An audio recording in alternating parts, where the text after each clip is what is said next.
Okay, hi, my name is Arun Bantwal, and I'm the current president for the Plainsboro Rescue Squad. Plainsboro Rescue Squad was established in 1974. The purpose of the squad is to attend to medical emergencies in the township of Plainsboro and neighboring communities. And for 48 years, we have been doing just that. We have an all-volunteers crew that is trained and certified as New Jersey EMTs. They are also certified in CPR and first aid. Along with the Township of Plainsboro, we provide 365 days, 24/7 service to the residents of Plainsboro and the neighboring communities. We are very fortunate to have the support of the township and the fire department here. People often confuse us, though, as being part of the township or the fire department. We are a separate organization. We are entirely staffed by volunteers and cadets. Our cadets range from 16 to 18 years, and we are very proud of our cadet program. Many of our cadets over the years have grown up to be doctors, medical professionals, as well as business leaders.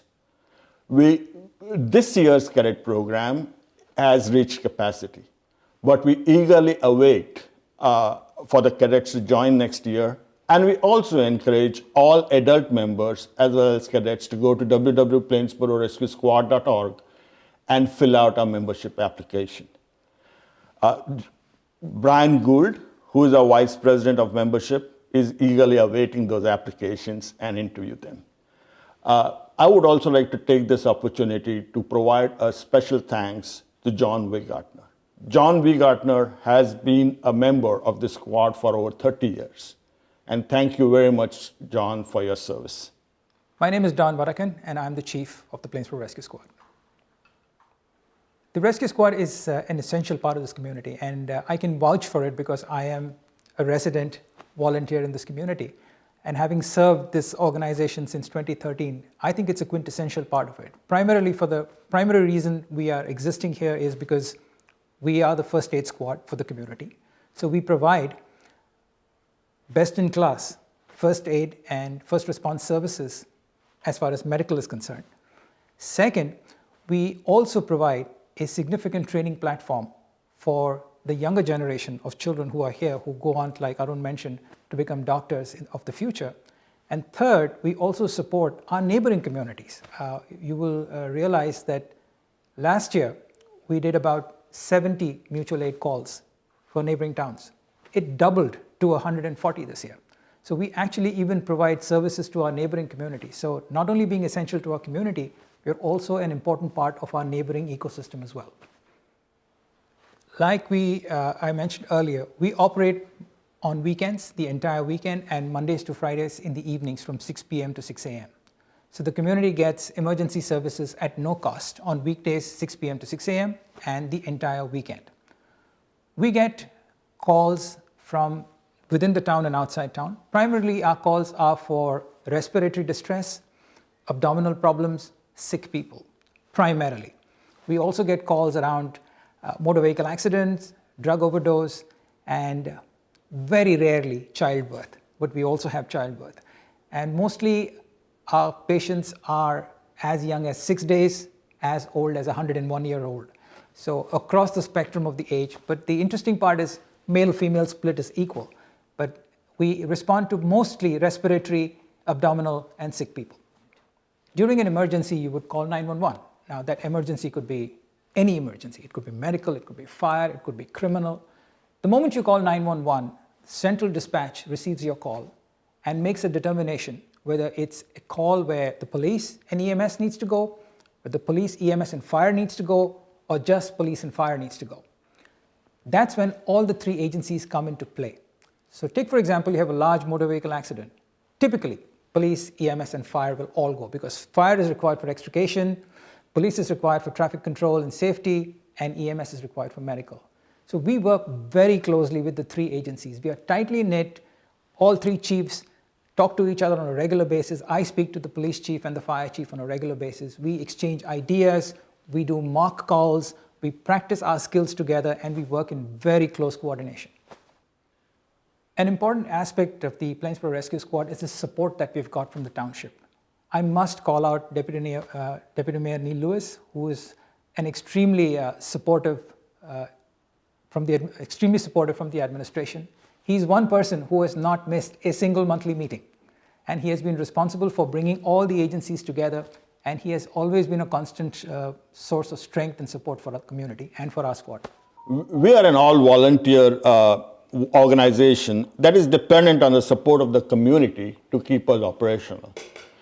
The community has always been very supportive of us. And one story comes to mind.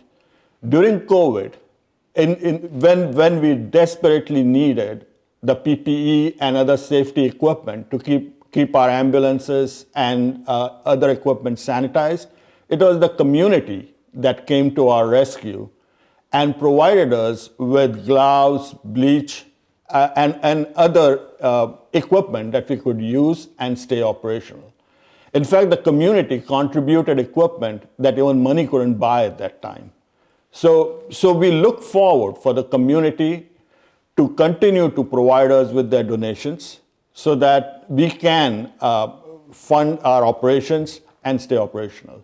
In these times when the costs have gone up, as well as inflation and pandemic has its effect on the supply chain, we look forward very much for the community to do whatever little extra that they could do. In addition to providing us with donations, the members of the community can also make us charity of their choice on Amazon Smiles. So every time you buy anything, Amazon will give us a little percentage of that at no cost to you. And in addition to that, there's another very important thing that the community can do. They can always volunteer to be members of the squad and be part of the team that can provide help to the residents at their time of most need. If someone feels that they are not cut out to be EMTs, they can always volunteer to do administrative tasks. There's always an abundance of that to do here in the rescue squad. The rescue squad depends a lot on the funding that we get from the community to take care of our supplies, operational expenses like insurance. But you will realize that one of the things that we dispense with medically the most is the most common element, that is oxygen. That, like you mentioned earlier, respiratory is a big call. We actually treat most of our patients with oxygen. And one of our biggest projects in the squad is an oxygen generator that we had procured 3 to 4 years ago, which is now out of service. And one of the ways the community can help us is to make a donation to help us repurchase something that we need on a daily basis. It's a core requirement for our service. So any help that we can get to repurchase an oxygen generator for our squad would be greatly appreciated from the community. To learn more about us or to donate, please go to www.plainsbororescuesquad.org. Thank you very much. Well, just realize that we are part of the community. We are one of you. We are here. We always mention the fact that neighbor helping neighbor. Realize that when you call 911 in the dead of night, it's one of us who's also a neighbor of yours who's coming to help you. Thank you for your trust in us. We come into your own private homes, and we are here to help you with expectation of nothing. We just expect the community to continue to support us the way it has been doing all these years, and we are here to help you in your time of need.